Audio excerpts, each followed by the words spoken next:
اے کاش کہ ہم استغفار کرنے والے بن جائیں. اور آپ کو شاید پتہ نہیں ہے استغفار جہاں گناہوں کی معافی ہے نا، وہاں یہ بہت سارے مسائل کے حل کی کنجی بھی ہے. آپ اگر پرابلم میں ہیں، روزی کے مسائل ہیں، اولاد نہیں ہو رہی ہے، یا کوئی بھی پرابلم ہے، تو کیا سنیے. حضرت امام حسن بصری رحمت اللہ تعالی بہت بڑے بزرگ، ایک شخص آیا آ کر کہتا حضور بارش نہیں ہو رہی ہے، قحط کی پوزیشن آ گئی ہے، بارش نہیں ہو رہی، دعا فرمائیں، کو وظیفہ عطا فرمائیں. آپ نے فرمایا استغفار کر. وہ چلا گیا. اچھا ایک بزرگ بیٹھے تھے ان کے پاس، حضرت ربیع بن صبیح رحمت اللہ، وہ دیکھ رہے تھے. دوسرا بندہ آیا کہتا حضور تنگ دستی ہے، کاروبار میں ڈاؤن ہے، رزق میں تنگی ہے. آپ نے فرمایا استغفار کرو. تیسرا شخص آیا کہتا حضور اولاد نہیں ہو رہی ہے، حصول اولاد کے لیے وظیفہ لینا ہے. فرمایا استغفار کرو. چوتھا بندہ آیا، وہ کہتا ہے کہ حضور میرے باغ میں فصلوں میں پیداوار کی کمی ہے. فرمایا استغفار کرو. حضرت ربیع بن صبیح کہتے ہیں حضور پہلا بندہ الگ پرابلم لے کر آیا، دوسرا الگ، تیسرا الگ، چوتھا الگ، چاروں کو ایک ہی دوائی، چاروں کو ایک ہی وظیفہ، استغفار استغفار. آئے ہائے بڑوں کی بڑی بات ہے.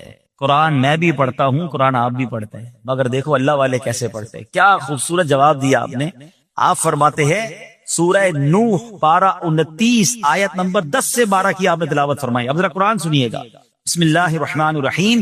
استغفروا ربکم انہ کان غفارا یرسل السماء علیکم مدرارا ویمددکم باموال وبنین ویجعل لکم جنات ویجعل لکم انہارا. سبحان اللہ. ذرا سنیے گا، اپنے رب سے معافی مانگو. استغفروا ربکم انہ کان غفارا، بے شک وہ بڑا معاف کرنے والا ہے. اب دے گا عطا، کیا فرمائے گا؟ یرسل السماء علیکم مدرارا، وہ تم پر موسلا دھار بارش بھیجے گا. وَيُمْدِدْكُمْ بِأَمْوَالٍ وَبَنِينَ وَيَجْعَلْ لَكُمْ جَنَّاتٍ وَيَجْعَلْ لَكُمْ أَنْهَارًا. فرمایا اور مالوں اور بیٹوں سے تمہاری مدد فرمائے گا، اور تمہارے لیے باغات بنا دے گا، اور تمہارے لیے نہریں بنائے گا. باغات بھی بڑھ رہے ہیں، اولاد بھی عطا ہو رہی ہے، مال بھی بڑھ رہا ہے، بارش بھی ہو رہی ہے. کس چیز سے؟ استغفار سے. تو استغفار یہ آپ کے بہت سارے پرابلمز کا حل ہے، مسائل کا حل ہے. بس اپنی زبان استغفار سے تر رکھے. اچھا پھر اس میں تھوڑی سی شرمندگی بھی ہے. ایسا نہیں کہ استغفار بھی ہو رہا ہے اور دماغ کہیں اور ہے، مسکرا بھی رہے ہیں، ہنس بھی رہے ہیں، اور استغفر اللہ. کسی سے معافی مانگتے ہوئے ہنستا ہے کیا بندہ؟ استغفر اللہ ربی من کل ذنب واتوب الیہ. یا اللہ میں اپنے سارے گناہوں سے تجھ سے معافی مانگ رہا ہوں. بہت سارے استغفار کے سیکھ ہیں. استغفر اللہ العظیم من کل ذنب عظیم.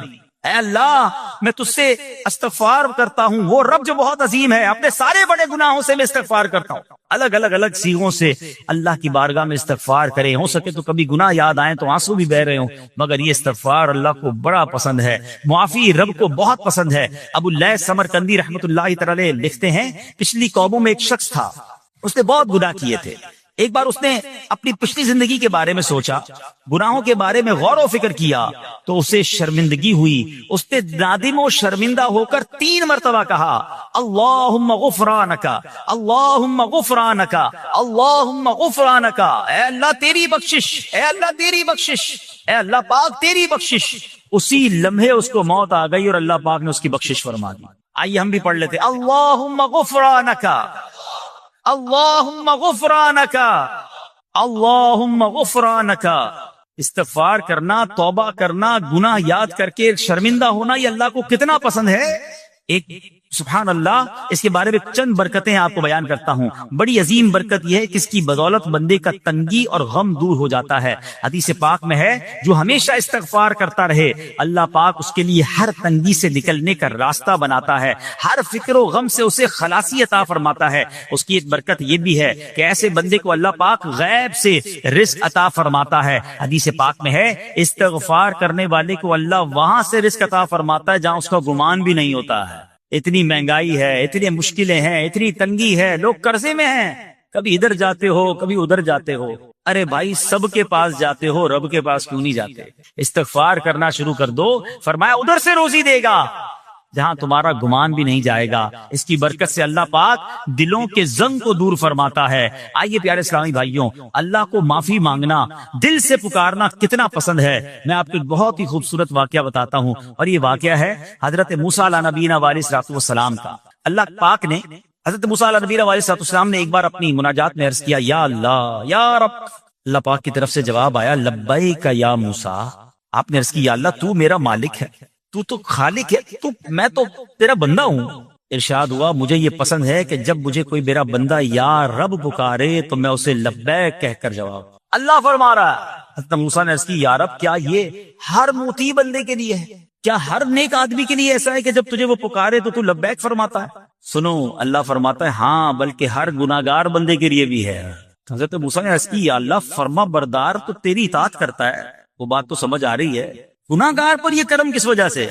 اے ہے سنو میرے رب کیسا کریم ہے، فرماتا ہے اے موسیٰ اگر میں بھلائی کرنے والے کو اس کی بھلائی کا بدلہ دوں اور برائی کرنے والے پر اس کی برائی کی وجہ سے احسان نہ کروں تو میرا جود و کرم کہاں جائے گا؟ اللہ فرماتا ہے میرا پھر کرم، میری رحمت کس لیے ہے؟ برائی کرنے والا بھی گناہ کرنے والا بھی مجھے پکارتا ہے، میں اسے بھی لبیک کہہ کر جواب دیتا ہوں۔ حضرت موسیٰ علیہ نبینا علیہ الصلوۃ والسلام کو ایک بار وحی نازل ہوئی کہ اے موسیٰ فلاں علاقے میں جاؤ، ہمارا ایک نیک بندہ اس کا انتقال ہو گیا ہے، جا کے اس کو غسل دو، اس کو کفن دو اور اس کا جنازہ پڑھو۔ حضرت موسیٰ وہاں پہنچ گئے اور جب وہاں جا کر آپ نے لوگوں سے کہا کہ مجھے فلاں بندے کے پاس لے جاؤ جس کا انتقال ہوا ہے، مجھے غسل دینا ہے، کفن پڑھنا ہے، جنازہ پڑھنا ہے، لوگوں نے کہا حضرت یہ تو زمانے کا گناہگار، بڑا بےہودہ، بڑا بدکار شخص تھا، آپ کو رب کا حکم تھا، آپ نے غسل بھی دیا، کفن بھی پہنایا، جنازہ بھی پڑھا، پھر رب کی بارگاہ میں عرض کی مولا بندے تو یہ کہہ رہے ہیں یہ تو بہت برا آدمی تھا، تو نے مجھے بھیجا اور فرمایا تیرا پیارا بندہ، میں نے جنازہ بھی پڑھ دیا، غسل اور کفن بھی دیا۔ اب ذرا آپ سوچیں کہ کسی کا جنازہ حضرت موسیٰ پڑھ دیں تو اس کی تو بخشش کا تو کوئی مسئلہ ہی کوئی نہیں نا، وہ تو اللہ کے نبی جس کا جنازہ پڑھے غسل دے تو یا اللہ تو نے ایسا انتظام فرما دیا۔ تو رب کریم کی طرف سے پتہ ہے کیا جواب آتا ہے؟ اللہ فرماتا ہے اے موسیٰ بندے سچ کہتے ہیں، یہ بندہ واقعی بڑا گناہگار تھا، جو علاقے والے شہر کے لوگ کہہ رہے ہیں نا ٹھیک کہہ رہے ہیں، یہ بندہ تھا ہی ایسا۔ یا اللہ جب اتنا گناہگار تو اتنی بڑی مہربانی کس وجہ سے؟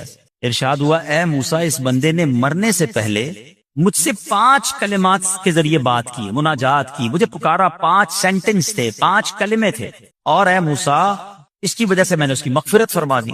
حضرت موسیٰ کہتے ہیں یا اللہ وہ 5 کلمے تو بتا دے، وہ 5 کیسے جملے تھے کہ علاقے میں سب سے مشہور بدکار اور اس کا انتقال ہو تو رب مغفرت بھی فرمائے اور اپنے نبی کو فرمائے جا کے جنازہ پڑھو۔ تو آپ نے کہا یا اللہ وہ 5 کلمات بتا دے۔ اب ذرا یہ 5 کلمات سنیے گا، ایکچولی جو بات سمجھنی ہے نا، استغفار ہے کیا، معافی مانگنا ہے کیا، توبہ کیا ہے؟ اللہ فرماتا نا کہ ہم نے سنا کہ جو بندہ اللہ سے استغفار کرتا ہے اللہ اسے دیکھ کر مسکراتا ہے، اس کی وجہ یہ کہ بندہ رب کی بارگاہ میں اپنے آپ کو سرنڈر کرتا ہے، اپنے گناہ یاد کرتا ہے، اپنی کم مائگی کا اظہار کرتا ہے۔ وہ کہتے ہیں نا الندم التوبہ، شرمندگی توبہ۔ شرمندہ ہو جائے نا انسان، دنیا میں پتہ کیا معاملہ ہے، ہم کسی عدالت میں جا کر کہہ دیں ہم نے جرم کیا ہے، اقبال جرم، ٹھیک ہے، تو کیا ہوتا ہے، جج کہتا ہے پھر اس کو گرفتار کرو اور سزا سناؤ، بندہ خود ہی مان رہا ہے، گواہوں کی ضرورت کیا ہے؟ دنیا کی عدالت میں اقبال جرم پر سزا ملتی ہے، میرے رب کی رحمت کی عدالت دیکھو، بندہ وہاں جا کر اقبال جرم کر لے، شرمندہ ہو جائے، معافی مانگ لے، اللہ اس کے سارے گناہ معاف فرما دیتا۔ یہ فرق ہے دنیا والوں میں اور رب کی عدالت میں، سبحان اللہ۔ وہ حضرت موسیٰ کہتے ہیں یا اللہ وہ 5 کلمے بتا، اور بتائے گئے تو وہ 5 کلمے سنیے گا ذرا۔ وہ بندہ کہتا ہے مرنے سے پہلے اے رب تو جانتا ہے میں نیکوں سے محبت کرتا ہوں اگرچہ خود نیک نہیں ہوں، یا رب تو جانتا ہے میں فاسقوں سے بغض رکھتا ہوں اگرچہ میں خود فاسق ہوں۔ سمجھ رہے ہیں بات؟ اے اللہ نیکوں سے پیار کرتا ہوں، مجھے پتا ہے میں خود نیک نہیں ہوں، میں گناہ گاروں سے نفرت کرتا ہوں حالانکہ میں خود بھی گناہ گار ہوں، کہیں بھی اپنی بڑائی نہیں ہے، میں گناہ گار، میں بدکار، مگر اللہ میں پیار کرتا ہوں نیک لوگوں سے۔ تیسرا جملہ کیا تھا؟ یا رب اگر مجھے معلوم ہو جائے کہ میرے جنت میں داخل ہونے سے تیری ملکیت میں کوئی کمی آ جائے گی اے اللہ میں تجھ سے پھر جنت کا سوال کرنا چھوڑ دوں گا۔ مجھے یہ پتا ہے یا اللہ تو نے مجھے جنت میں داخل کیا نا، تیری جنت میں کوئی کمی نہیں آئے گی، بہت بڑی ہے، ہم مجھے داخل بھی کرنے سے تیرا کچھ نہیں جائے گا، اگر کچھ جاتا ہوتا تو یا اللہ میں جنت تیرے سے مانگنا چھوڑ دیتا۔ چوتھا جملہ کیا ہے؟ اے رب اگر مجھے معلوم ہو جائے کہ مجھے جہنم میں داخل کرنے سے تیری ملکیت میں اضافہ ہو جائے گا تو میں پھر جہنم سے پناہ نہیں مانگوں گا، یعنی اگر تو تیرے ملک میں تیری شان میں اضافہ ہو رہا ہے مجھے جہنم میں ڈالنے سے، پھر تو میں نہیں کہوں گا تجھے کہ جہنم سے نکال، مگر مجھے پتا ہے تو پہلے ہی مالک ہے، تو پہلے ہی خالق ہے، سب کچھ تیرا ہے، مجھے جہنم میں ڈالنے سے تیری کوئی ملکیت میں اضافہ نہیں ہونا۔ اور آخری بات کیا کہتا ہے؟ یا رب اگر تو مجھ پر رحم نہ کرے گا تو پھر کون کرے گا؟ اللہ فرماتا ہے اے موسیٰ میں نے اس پر رحم کیا، یہ میرے کرم کے لائق تھا، میرے کرم کے لائق نہیں تھا کہ میں اسے ناکام لوٹا دیتا۔ جب اس نے یہ کلمات کہے تو میں نے اسے درگزر فرمایا، اس کی مغفرت فرما دی، اور میں ہی بخشنے والا مہربان۔ تو اے میرے پیارے اسلامی بھائیوں، آج وہ کام سیکھ کے جانا ہے، سمجھ کے جانا ہے، جس کو جو بندہ کرتا ہے تو رب کی رحمت گویا مسکراتی ہے۔ اب وہ یہ ہے کہ اللہ سے معافی مانگتے رہیں، استغفار کرتے رہیں، اللہ کو راضی کرنے کی کوشش کرتے رہیں، اپنے گناہوں پر ندامت رکھیں کہ جو معافی مانگتا ہے نا اللہ اسے بہت پسند فرماتا ہے۔ حدیث پاک میں آتا ہے التائب من الذنب کمن لا ذنب له، گناہوں سے توبہ کرنے والا ایسا ہے جیسا اس نے گناہ کیا ہی نہیں ہے۔ اچھا، اب ایک اور بہت پیارا عمل جس کو دیکھ کر اللہ مسکراتا ہے، وہی میں نے جو تفسیر بتائی کہ اللہ کی رحمت راضی ہو جاتی ہے اور اللہ کی رحمت برستی ہے، رب راضی ہو جاتا ہے۔ نبی پاک علیہ الصلوۃ والسلام نے فرمایا 3 بندے ہیں اللہ پاک انہیں دیکھ کر مسکراتا اور کیا ہوتا ہے، فرمایا اور بہت خوش ہوتا ہے۔ اب وہ 3 بندے کون سے ہیں، چیک کر لیں ہم ان میں ہیں کہ نہیں۔ فرمایا نمبر 1 وہ بندہ جو رات کو اٹھے، بستر چھوڑے، اچھی طرح وضو کرے، پھر نماز پڑھنے کھڑا ہو جائے، اسے دیکھ کر اللہ پاک فرشتوں سے فرماتا ہے اے فرشتوں بتاؤ میرے بندے کو نیکی پر کس نے اکسایا ہے؟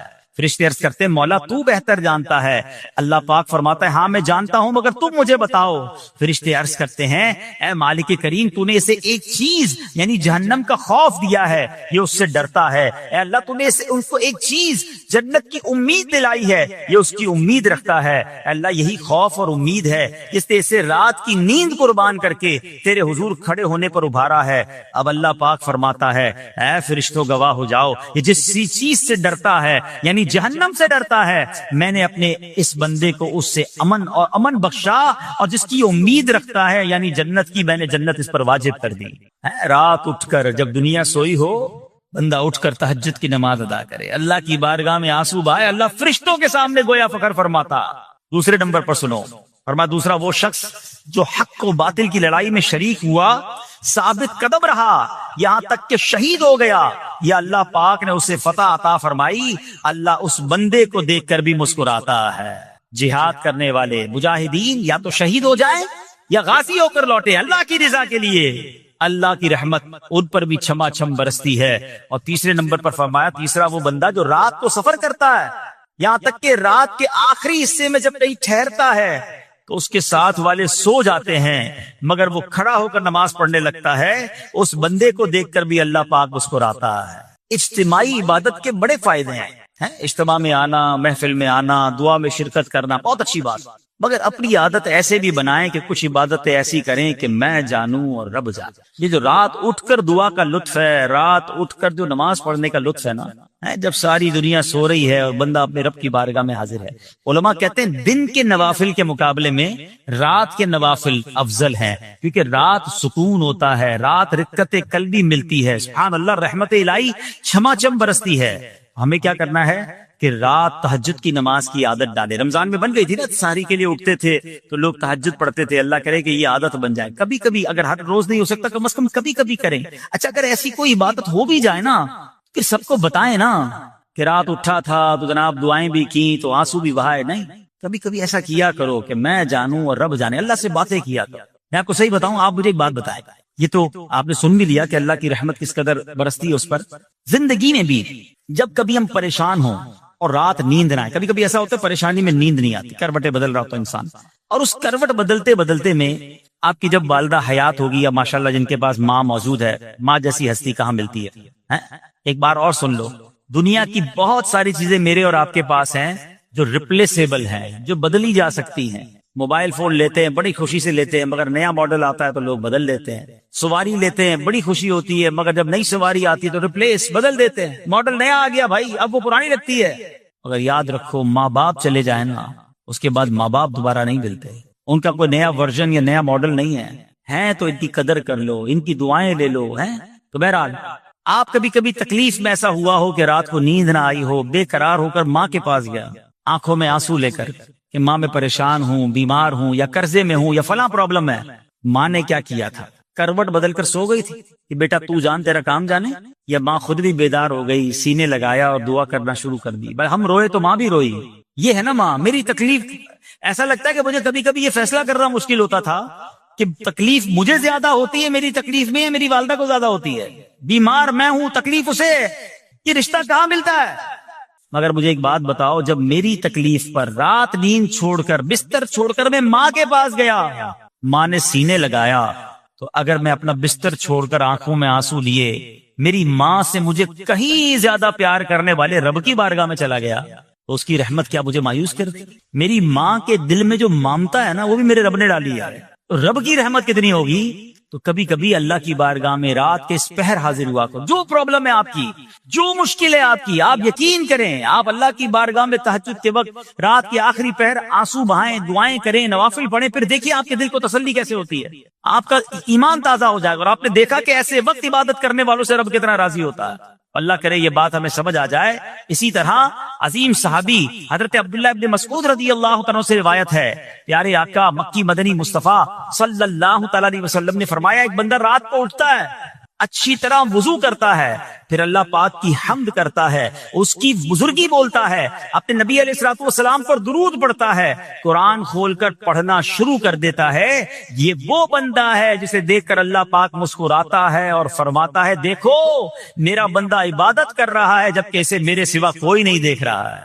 اللہ، یہ کاش ہمیں عادت مل جائے کہ ہم اکیلے میں عبادت کریں، انفرادی عبادت کریں، میں جانوں میرا رب جانے، کبھی تلاوت کریں، کبھی درود پڑھیں، کبھی دعائیں کریں، کبھی آنسو بہائیں، سبحان اللہ، اس کا مزہ ہی اور ہے۔ ہاں، کبھی ایسا ہونا چاہیے۔ ہم محفل میں عشق رسول کے عالم میں رو بھی پڑھتے ہیں، مدینے کی یاد ہو، نعت شروع ہو تو ہماری آنکھوں میں آنسو آ جاتے ہیں، یہ بھی اچھی بات ہے، مگر کبھی کبھی رات ایسی بھی ہونی چاہیے کہ دل میں ہو یاد تیری گوشئے تنہائی ہو، دل میں ہو یاد تیری گوشئے تنہائی ہو، پھر تو خلوت میں عجب انجمن آرائی ہو۔ کبھی زندگی میں ایسی راتیں بھی آنی چاہیے، وہ ہے نا، جاگ اٹھا اشکوں کا مقدر، عشق نبی میں روتے روتے کیسی گزری رات نہ پوچھو۔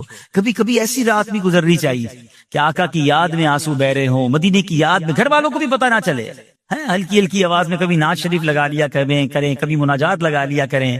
ہم پتہ نہیں کیا دیکھتے دیکھتے سوتے ہیں، کاش انہی تصورات میں آنکھیں بند ہوں کہ میں سو جاؤں یا مصطفیٰ کہتے کہتے، میں سو جاؤں یا مصطفیٰ کہتے کہتے، کھلے آنکھ صلی علی کہتے کہتے۔ جو مدینے کے تصور میں سوتے ہیں نا، پھر خواب میں زیارت بھی کر لیتے ہیں۔ خواب کا ایک فنامنا یہ بھی ہے، آپ جس چیز کے بارے میں سوچتے ہوئے سوتے ہیں نا، عموماً گندی باتیں دیکھ کر، گندی چیزیں دیکھ کر سوتے ہیں، پھر ایسے ڈراؤنے خواب بھی آتے ہیں، انہیں ٹینشن بھی آتی ہے۔ فلموں میں بھی مار دار دیکھی، خواب میں بھی لڑائی جھگڑے دیکھ رہے ہیں۔ جو مدینے کی یادوں میں سو رہا ہے، جو باوضو سو رہا ہے، جو اللہ کا ذکر کر کے سو رہا ہے، جو نوافل پڑھ کے سو رہا ہے، پھر دیکھو خواب میں بھی کہاں کہاں کی سیر کرے گا انشاءاللہ۔ تو اپنی خلوتوں کو اچھا کرے، اپنے اکیلے وقت کو بھی خوبصورت کریں، آنسو بہائیں، اور سبحان اللہ تہجد پڑھنے والوں کے چہروں پر نور بھی آ جاتا ہے۔ ہاں، یہ ایک الگ نعمت انہیں ملتی ہے، اللہ نصیب فرما دے۔ اچھا، ایک اور خوبصورت کام ہے، اللہ کریم جلد دیکھ کر مسکراتا ہے۔ فرمایا حضرت ابو سعید خدری رضی اللہ عنہ فرماتے ہیں، رسول ذیشان مکی مدنی سلطان صلی اللہ تعالی علیہ وسلم نے فرمایا، 3 بندوں کو دیکھ کر اللہ پاک مسکراتا ہے۔ وہ قوم جو نماز میں صفیں سیدھی کرتی ہے، اور وہ بندہ جو اللہ پاک کی راہ میں جہاد کرتا ہے، تیسرا وہ بندہ جو رات کے اندھیرے میں عبادت کرتا ہے، انہیں دیکھ کر اللہ پاک مسکراتا ہے۔ جہاد والی بات اور رات والی عبادت کی بات تو ہو گئی، اب اس میں نئی بات سیکھنے کو ملی، صفیں درست کرنے والی۔ اب روز نماز پڑھ رہے ہیں، صفیں درستی کر رہے ہوتے، امام صاحب کہہ کے تھک جاتے، کاندھے سے کاندھا ملائیں، صفوں کو سیدھا کریں۔ صفوں کو سیدھا کرنے والوں کو دیکھ کر رب کی رحمت مسکراتی ہے، رحمت برستی ہے۔ اب یہ کتنا آسان کام ہے، مگر اس کی طرف بھی توجہ نہیں ہوتی ہے۔ یاد رکھیے کہ صفیں سیدھی کرنا یہ بڑی نیکی ہے، اور اللہ کرے کہ ہم اس پر عمل کرنے والے بنیں۔ اور صفیں درست نہ کرنا ترک واجب، ناجائز اور گناہ ہے۔ سیدھی صفیں نہیں کرتے، نہیں، ناجائز کرتے ہیں، گناہ کرتے ہیں۔ صف درست نہ کرنے سے نماز ناقص رہ جاتی ہے۔ اور یہ بعض اوقات لوگ کہتے ہیں، یار ہمیں نماز میں وسوسے بہت آتے ہیں۔ روایتوں میں آتا ہے صف درست نہ کرنا نماز میں وسوسے آنے کا سبب ہے۔ صفیں ٹھیک نہیں ہوگی نا، عجیب عجیب سی باتیں دماغ میں آئیں گی۔ کیوں؟ حدیث پاک میں آتا ہے، شیطان تمہارے درمیان بھیڑ کے بچے کی طرح گھس جاتا ہے، شیطان صفوں میں گھس جاتا ہے۔ صف سیدھی نہ کرنے میں چہرہ بگڑنے کا اندیشہ ہے۔ اے ہائے، اب ذرا غور کر لیجیے یہ کتنا ضروری ہے۔ قرآن کریم میں ایک سورت ہے، سورہ صافات۔ اس مبارک سورت کی پہلی آیت میں اللہ پاک نے فرمایا، بس صافات صفا، ان کی قسم جو باقاعدہ صفے باندھے ہوئے ہیں. حضرت عبداللہ ابن مسعود فرماتے ہیں یہاں صفے باندھنے والوں سے مراد فرشتے ہیں. حضرت جابر بن سمورہ رضی اللہ تعالیٰ عنہ فرماتے ہیں ایک دن پیارے آقا مکی مدنی مصطفیٰ صلی اللہ تعالیٰ علیہ وسلم تشریف لائے اور فرمایا تم ایسے صف کیوں نہیں بناتے جیسے فرشتے صفے بناتے ہیں. ہم نے عرض کی یا رسول اللہ صلی اللہ تعالیٰ علیہ وسلم فرشتے کیسے صف بناتے ہیں؟ فرمایا پہلے اگلی صف مکمل کرتے ہیں اور خوب مل کر کھڑے ہوتے ہیں. سبحان اللہ، مبارک ہو مسلمانوں کو جو صفے سیدھی کرتے ہیں، اچھی طرح کاندھے سے کاندھا ملاتے ہیں، گویا یہ فرشتوں کا کام کر رہے ہیں، فرشتوں والا کام کر رہے ہیں. تفسیر طبی میں ہے فاروق اعظم رضی اللہ عنہ کا یہ معمول تھا، جب نماز پڑھانے لگتے تو نمازیوں کو فرماتے صفے سیدھی کر لو، اے فلاں ذرا آگے ہو جاؤ، اے فلاں ذرا پیچھے ہو جاؤ. پھر فرماتے بے شک اللہ پاک تمہیں فرشتوں کی طرح دیکھنا پسند فرماتا ہے. تو صفے سیدھی رکھنا یہ فرشتوں کا انداز ہے اور اللہ کی رحمت خوب برستی ہے، گویا رب مسکراتا ہے انہیں دیکھ کر. تو اے میرے پیارے اسلامی بھائیوں، اور بھی بہت سارے کام ہیں جس کو دیکھ کر، جن کو کرنے سے اللہ کی رحمت چھما چھم برستی ہے. مسلمانوں کی پیاری امی جان حضرت عائشہ صدیقہ طیبہ طاہرہ رضی اللہ تعالی عنہا سے روایت ہے، رسول رحمت شفیع امت صلی اللہ تعالی علیہ وآلہ وسلم نے فرمایا جب بندہ مجھ پر درود پاک پڑھتا ہے تو اس کی برکت سے ایک فرشتہ اللہ پاک کی بارگاہ میں حاضر ہوتا ہے. اس فرشتے کے لیے حکم ہوتا ہے کہ اسے میرے بندے کی قبر کے پاس لے جاؤ تاکہ یہ میرے بندے کے لیے مغفرت کی دعا کرتا رہے اور میرے بندے کی آنکھیں ٹھنڈی ہوتی رہیں. ذات والا پہ بار بار درود، ذات والا پہ بار بار درود، بار بار اور بے شمار درود. قبر بے خوب کام آتی ہے، بے قصوں کی ہے یار غار درود. صلو علی الحبیب صلی اللہ تعالی علی محمد صلی اللہ علیہ وسلم. پیارے پیارے اسلامی بھائیوں، کچھ دنوں پہلے ہی کی بات ہے، ایک شور اٹھا کہ ماہ رمضان کا چاند نظر آ گیا، اور جیسے ہی رمضان آیا مسجدوں کی رونقیں بڑھ گئیں، نمازیوں کی تعداد بڑھ گئی. ایک عجب سما تھا سحری کا، ایک روحانی منظر تھا افطار کا. نوجوان، بوڑھے، بچے، اسلامی بہنیں سبھی عبادت میں مشغول ہو گئیں. دیکھتے ہی دیکھتے عشرہ رحمت گیا، عشرہ مغفرت آیا، وہ بھی جدا ہوا. ہمیں لگا کہ ہم عشرہ رحمت اور عشرہ مغفرت میں ویسی عبادت نہیں کر سکے، اب آخری عشرے میں خوب عبادت کر لیں گے، طاق راتیں بھی ہیں. مگر غفلت میں وہ آخری عشرہ بھی گزار دیا. رمضان ہمیں تڑپا کر، بہاریں لٹا کر، برکتیں عطا کر کے ہم سے اب جدا ہو چکا ہے.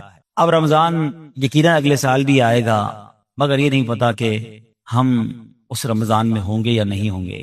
ہمیں یہ بھی نہیں معلوم ہماری مغفرت ہوئی کہ نہیں. ہم رب کریم سے دعا کرتے ہیں کہ اللہ جن لوگوں نے تجھے راضی کیا ان کا واسطہ ہم سے راضی ہو جا، جن لوگوں کی مغفرت فرمائی ان کا واسطہ ہماری مغفرت فرما دے. ماہ رمضان کی بس اب یاد ہی باقی رہ گئی ہے. اب رمضان کے بعد کی زندگی ہے. اب زندگی ہمیں ایسے گزارنی ہے کہ جو ہم نے رمضان میں روحانیت حاصل کی، جو برکتیں حاصل کی، جو ہمیں تقوی کی سوغات رمضان سے ملی ہے، کہیں وہ ضائع نہ ہو جائے. ہمارا دشمن آزاد ہو چکا ہے، شیطان حملہ کرنے کے لیے بھرپور تیاری پر آمادہ ہے. کئی لوگوں کو تو اس نے پہلے 2 دنوں میں ہی مسجد سے دور کر دیا ہوگا. اب ہمیں بھی غور کرنا ہے کہ کیا ہمیں بھی اپنی ساری عبادتیں، ساری ریاضتیں، ساری روحانیت ضائع کرنی ہے یا نہیں. ہم نے انشاءاللہ اس کو کنٹینیو کرنا ہے جو ہم نے رمضان میں اعمال شروع کیے تھے، جو نیکیاں شروع کی تھی. بڑی پیاری ایک حدیث پاک ہے کہ رمضان وہ مہینہ ہے، من قام رمضان ایمانا و احتسابا غفر له ما تقدم من ذنبه. یعنی جو ایمان کے ساتھ ثواب کمانے کے لیے رمضان المبارک کے روزے رکھے، اس کے پچھلے گناہ معاف کر دیے جاتے ہیں. اور اب شوال کا مہینہ آیا نا، حدیث پاک میں ہے کہ جس نے رمضان کے روزے رکھے پھر 6 دن شوال میں روزے رکھے تو گناہوں سے ایسا پاک ہو جاتا ہے جیسا کہ ماں کے پیٹ سے آج ہی پیدا ہوا ہو. تو وہ روحانیت کو برکت جاری رکھنی ہے. ابھی تو روزے بھی رکھنے ہیں نا، انشاءاللہ نفلی روزے رکھیں گے، 6 روزے رکھ لیں گے تو انشاءاللہ یہ برکت بھی حاصل ہو جائے.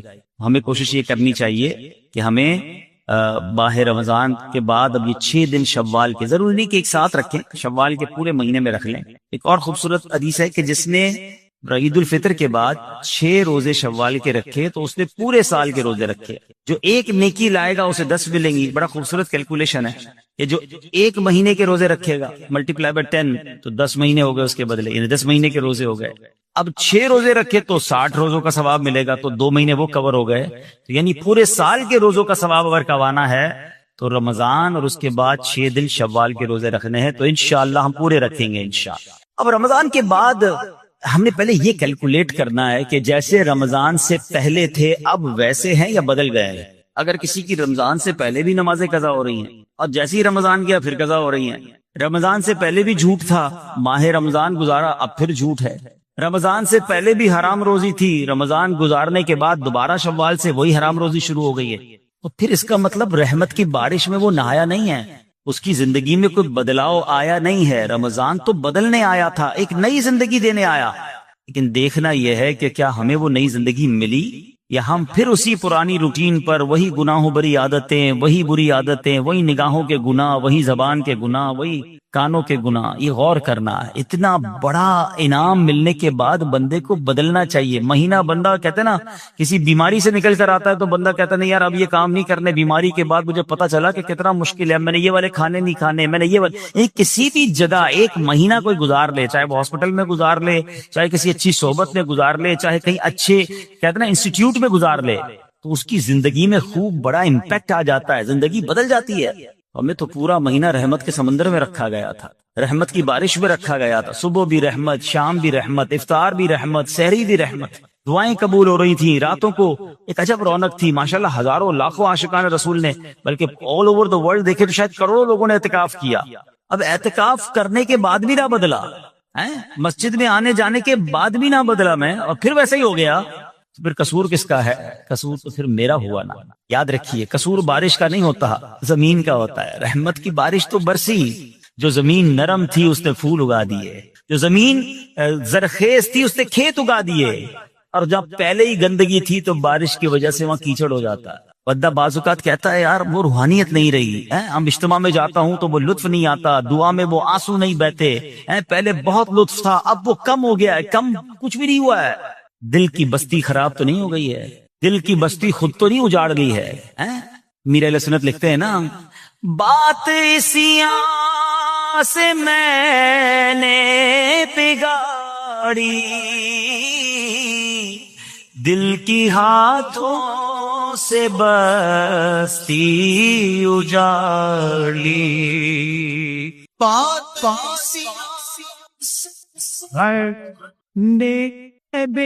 پری دل کی ہاتھوں سے بستی اجاڑی. لطف و عطابت یفت و عطا کی میرے مولا، میرے مولا تو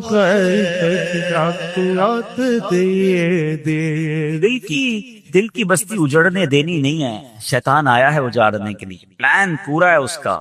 اس سے سب چھین لینا ہے، اس کی نمازیں، اس کے روزے، اس کی آنسو، اس کی دعائیں، اس کے سجدے، اس کے صدقے، اس کی خیرات، اس کے چہرے پر جو داڑھی سج گئی، سر پر جو امامے آ گئے، بہنوں نے جو پردے کی نیت کر لی. وہ آیا ہے بستی اجاڑنے، وہ آیا ہے ہم سے سب کچھ چھیننے. اب عقل مند وہ ہے جو شیطان کی باتوں میں نہ آئے، رحمان عز و جل کے رحمت کے سائے میں چھپ جائے، مسجدوں میں آتا رہے، نمازوں کی پابندی کرتا رہے، سنتوں پر عمل کرتا رہے. جی اگر چاہے بھی برائی کی طرف تو ان بری محفلوں کی طرف نہ جائے. اپنے گناہوں پر معافی مانگیں گے انشاءاللہ. راتوں کو اٹھ کر جب لوگ سو رہے ہوں گے اللہ کی بارگاہ میں عبادت کریں گے.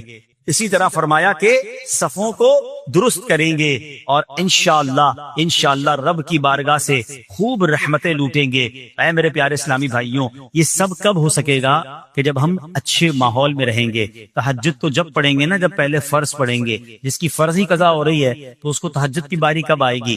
استغفار تو جب کرے گا جب ایسے ماحول میں آئے گا کہ جہاں گناہوں کو یاد دلا کر معافی مانگنے کا ہمیں انداز اور اس کی فکر دی جائے. تو آج کے اس پرفتن فتن دور میں دعوت اسلامی کا یہ پیارا ماحول آپ کے سامنے ہے، اس ماحول سے وابستہ رہیں۔ ہفتہ وار اجتماع میں، مدنی قافلوں میں، ہفتہ وار مدنی مذاکرے میں شرکت کرتے رہیں گے تو انشاءاللہ ان نیکیوں کا جذبہ بھی ملتا رہے گا، اور انشاءاللہ ایسے کام کرنے میں اللہ کرے کامیاب ہو جائے۔ تصور ہی کتنا پیارا ہے، یقین کریں، میں آپ شاید پتہ نہیں وہ فیلنگ آپ کو محسوس ہو رہی ہے کہ نہیں، یہ تصور ہی کتنا پیارا ہے کہ کبھی میں کوئی ایسا عمل کر لوں کہ رب کی رحمت مجھے دیکھ کر مسکرا دے، ہے اللہ راضی ہو جائے، اللہ خوش ہو جائے، اور کیا چاہیے، میری تو زندگی کا حاصل ہو گیا نا۔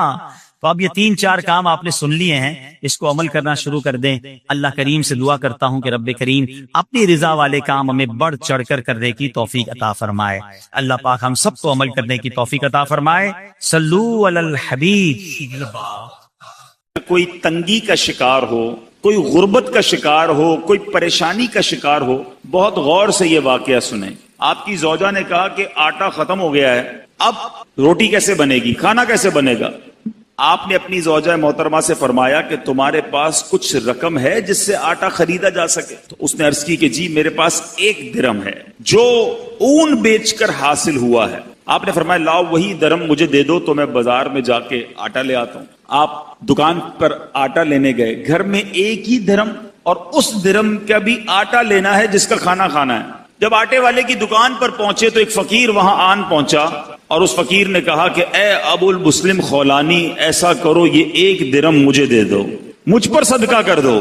آپ وہاں سے پلٹے، تھوڑا آگے گئے، دوسری دکان پر گئے، فقیر وہاں بھی آ گیا، کہنے لگا یہ 1 درہم آپ مجھ پر صدقہ کر دیں۔ فقیر پیچھے لگا رہا، آخر کار آپ نے وہ 1 درہم جو گھر سے لے کر آئے تھے آٹے کے لیے اس فقیر پر صدقہ کر دیا۔ ایمٹی ہینڈڈ، خالی ہاتھ ہو گئے۔ سوچنے لگے اب گھر والوں کو کیا جواب دوں گا، اللہ کی راہ میں صدقہ تو کر دیا ہے، اب گھر واپس لوٹوں گا تو کیا بتاؤں گا، کھانے کے لیے انتظار میں ہے، آٹا لینے گیا ہوں۔ تو اب خالی تھیلا لے کر آئے تھے گھر سے، تو آپ نے لکڑی والے کی دکان پر گئے جو لکڑی کا کام کرتا ہے، کارپینٹر جو ہوتا ہے، اس کے پاس آپ نے دیکھا ہوگا برادہ پڑا ہوتا ہے، چورا بالکل، آپ نے اس تھیلے میں برادہ بھر لیا، اور تاکہ تھیلا بھر جائے اب گھر گئے، دستک دی، تھیلا پکڑایا اور خود باہر فوراً باہر سے چلے گئے۔ میں منہ کیا دکھاؤں گا گھر والوں کو کہ چلو وہ تھیلا پکڑ کے اندر جائیں، اتنی دیر میں گھر سے دور چلا جاؤں، آپ دور چلے گئے۔ گھر والوں نے تھیلا کھولا تو اس میں نہایت عمدہ قسم کا آٹا موجود تھا، بڑا زبردست آٹا۔ گھر والوں نے روٹیاں بنائی، انتظار کر رہے ہیں کہ حضرت کب آئیں گے۔ اب آپ شرمندہ، آپ باہر گھوم رہے ہیں کہ وقت گزر جائے، گھر والے سو جائیں، وقت جو ہے وہ بھوک کا ٹائم تھوڑا گزر جائے۔ اب سارا دن گھر نہیں گئے، آپ کی زوجہ محترمہ انتظار کرتی رہی۔ اب آپ رات کو چپکے سے گھر میں داخل ہونے لگے کہ گھر والوں کی ڈانٹ بھی سننی ہے کہ ہم نے پیسے دیے تھے آٹا لانے کو، آپ لکڑی کا برادہ دے گئے، مگر ان کو نہیں پتا تھا اندر کہانی کچھ اور ہو گئی ہے۔ اب آپ کی فیملی انتظار کر رہی ہے کہ کب آئیں، بھوکے ہیں، ان کو اتنا اچھا ہمیں آٹا دے کر گئے، بہترین قسم کی روٹیاں بنی ہیں، آئیں تو حضرت کو کھانا پیش کیا جائے۔ آپ چپکے سے گھر میں داخل ہوئے تو آپ کی زوجہ محترمہ فوراً سامنے آ گئی۔ اب آپ شرمندہ، مگر آپ کی زوجہ محترمہ بہترین قسم کی روٹیاں انہوں نے سامنے پیش کی۔ آپ حیران ہوئے کہ یہ کہاں سے آیا؟ تو آپ کی زوجہ نے کہا یہ اسی آٹے کی روٹیاں ہیں جو آپ لائے تھے۔ جب یہ سنا تو آپ کی آنکھوں میں آنسو آ گئے، آپ رونے لگے، اپنے پروردگار کا شکر ادا کیا کہ اس نے میری لاج رکھ لی اور مٹی کو عمدہ آٹے میں تبدیل فرما دیا۔ کیوں کرنا میرے کام بنے غیب سے حسن، کیوں کرنا میرے کام بنے غیب سے حسن، بندہ بھی ہوں تو کیسے بڑے کارساز کا۔ اے میرے میٹھے اسلامی بھائیوں اور مدنی چینل کے ناظرین، یاد رکھیے صدقہ دینا، محتاجوں کی مدد کرنا، ان کی خیر خواہی کرنا، یہ اللہ عز و جل کو اس قدر پسند ہے کہ جو مسلمان اخلاص کے ساتھ، دیکھیں یہ ایک شرط ضرور ہے، اخلاص ہونا ضروری ہے، اللہ کی رضا کی نیت ہونا ضروری ہے۔ دکھلاوا، واہ واہ، نام ہو جائے یا کسی کو صدقہ دے کر احسان جتائے، یہ تو الٹا ظلم ہے، یاد رکھیے، یہ بہت بڑی غلطی لوگ کرتے ہیں۔ بلکہ قرآن کہتا ہے اے ایمان والو، اپنے صدقات کو ضائع مت کرو، احسان جتا کر، تکلیف دے کر۔ اب یہاں کسی کو پیسے دیے، الٹا پھر اس کو یاد دلاتے، یاد ہے نا تمہیں نوکری لگائی تھی، یاد ہے نا تمہیں جناب میں نے قرضہ دیا تھا، وہ دن بھولے تو نہیں جب بچے کی شادی کروائی تھی۔ کتنا ذلیل ہوتا ہوگا شخص، کتنا دل دکھتا ہوگا اس کا۔ تو ذرا غور کیجئے میٹھے اسلامی بھائیوں، کبھی بھی کسی کی مدد کریں احسان نہیں جتانا، اللہ کے لیے، اللہ کی رضا کے لیے کام کیا تو اخلاص کے ساتھ جو لوگوں کے دل خوش کرتے ہیں، سبحان اللہ، تو اللہ تبارک و تعالی وہ ایسے بندے کو محتاجی کے باوجود کسی کے آگے شرمندہ نہیں ہونے دیتا، بلکہ اس کی سوچ سے بڑھ کر نوازتا۔ بعض اوقات کچھ لوگ صدقہ دیتے وقت، خیرات دیتے وقت، اللہ کی راہ میں خرچ کرتے وقت یہ سوچتے ہیں کہ دوسروں کو دے دیں گے تو ہمارا کیا ہوگا، ہمارے کام کیسے بنیں گے، سب کو بانٹ دیں گے تو ہمارے رزق کا کیا ہوگا۔ غور سے سنیے، حضرت سیدتنا اسماء رضی اللہ تعالی عنہا فرماتی ہیں، نبی پاک علیہ الصلوۃ والسلام نے مجھ سے ارشاد فرمایا، صدقہ و خیرات مت روکو۔ سنیے، صدقہ و خیرات مت روکو، کہیں تمہارا رزق نہ روک دیا جائے۔ جو لوگ بعض اوقات تنگی کا شکار ہوتے ہیں نا، وہ چیک کریں کہ یار میں نے صدقہ خیرات دینا تو نہیں روک دیا، میں نے اللہ کی راہ میں خرچ کرنا تو نہیں روک دیا، یہ خرچ کرنا ہی ملٹیپلائی کر کے واپس لاتا ہے۔ ایک اور روایت میں آتا ہے، گن گن کر خرچ نہ کرو ورنہ وہ رب کریم بھی تمہیں گن گن کر عطا فرمائے گا۔ جو لوگ گن گن کر دیتے ہیں نا، بس بھائی زکوٰۃ پوری ہو گئی، اتنا ہی دینا تھا، اب اگلے سال آنا، ارے رب کریم تمہیں عطا فرمائی جا رہا ہے، تم بھی بانٹے چلے جاؤ، تم بھی دیتے چلے جاؤ، وہ اور اپنے خزانوں سے عطا فرمائے گا۔ اے میرے میٹھے اسلامی بھائیوں، سیدنا امام بدر الدین عینی رحمت اللہ تعالی علیہ، جو ابھی میں نے حدیث پڑھی کہ پیارے آقا علیہ الصلوۃ والسلام نے فرمایا صدقہ و خیرات مت روکو، کہیں تمہارا رزق نہ روک دیا جائے۔ اس حدیث کے تحت فرماتے ہیں، اس خوف سے اپنے مال کو صدقہ کرنے سے مت روکو کہ وہ ختم ہو جائے گا، کیونکہ اللہ عز و جل تم پر مال کی تنگی فرما دے گا، یہ تجھ سے مال روک لے گا اور رزق کے وسائل ختم فرما دے گا۔ ہمیں نہیں پتا ہوتا، بعض اوقات ہم کسی کی مدد کرتے ہیں، اس کی دعا لگتی ہے، ہمارے بگڑے کام بننے سنور جاتے ہیں، ہمارے رزق میں برکت شروع ہو جاتی ہے۔ بعض اوقات کچھ غریب رشتہ داروں کی لوگ مدد کر رہے ہوتے ہیں، کچھ لوگوں کی کفالت کر رہے ہوتے ہیں، اور بزنس چلتا رہتا ہے، کاروبار بڑھتا رہتا ہے۔ اس میں ہماری کوئی عقل، ہماری کوئی ہوشیاری، ہمارا کوئی کمال نہیں ہوتا۔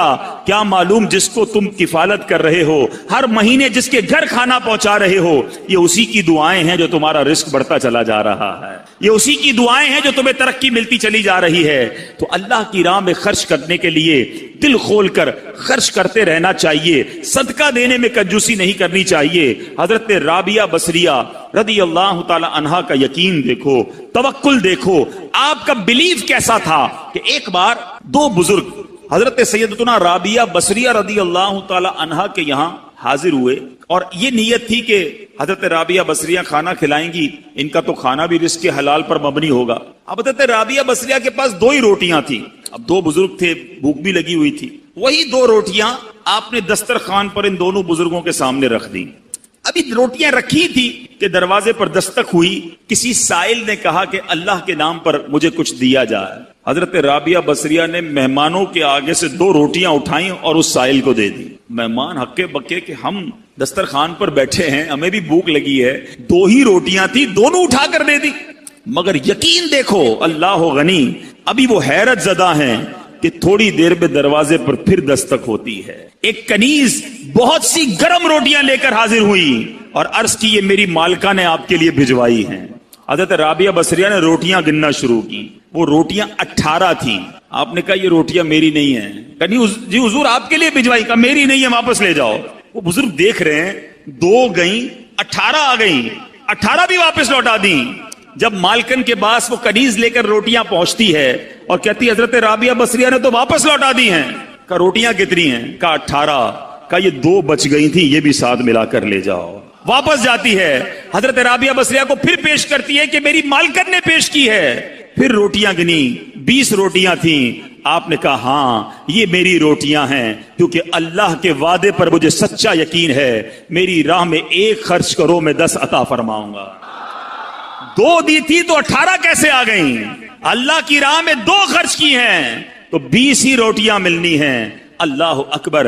اے میرے میٹھے اسلامی بھائیوں، مدنی چینل کے ناظرین، جس دن یہ توکل پیدا ہو جائے نا، جس دن یہ بھروسہ رب پر ہو جائے، پھر دیکھیں کیسے غیب سے کام بنتے ہیں. ہاں لیکن ایک بات کا خیال رکھنا ہوگا, کہیں کوئی خرچہ کرتے ہی انتظار کرنا شروع کر دے کہ آج جناب مسجد کے ڈبے میں 10 روپے ڈالے تھے, اب دیکھو 100 روپے کب ملتے ہیں. پورا دن گزر گیا, 100 روپے نہیں ملے, اگلا دن گزر گیا, پھر بھی 100 روپے نہیں ملے, یہ تو 1 کے 10 ملنے تھے. اے میرے میٹھے اسلامی بھائیوں, یاد رہے رب کی رضا اور رب ہمارے بارے میں ہمیشہ یاد رکھیں.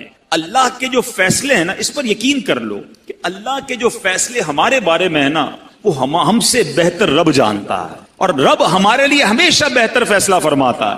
ضروری نہیں کہ آپ نے صدقہ دیا آپ کا مال ہی بڑھ جائے, ہو سکتا ہے اس صدقے کی وجہ سے آپ سے کوئی آفت دور ہو جائے, آپ سے کوئی مصیبت دور ہو جائے. مجھے بتائیں, آپ نے 10 روپے دیے مسجد میں, 100 روپے نہیں ملے, لیکن آپ پر آپ کا ایکسیڈنٹ ہونے والا تھا, وہ ایکسیڈنٹ سے آپ بچ گئے. آپ پر کوئی خطرناک بیماری آنے والی تھی, آپ اس سے بچ گئے.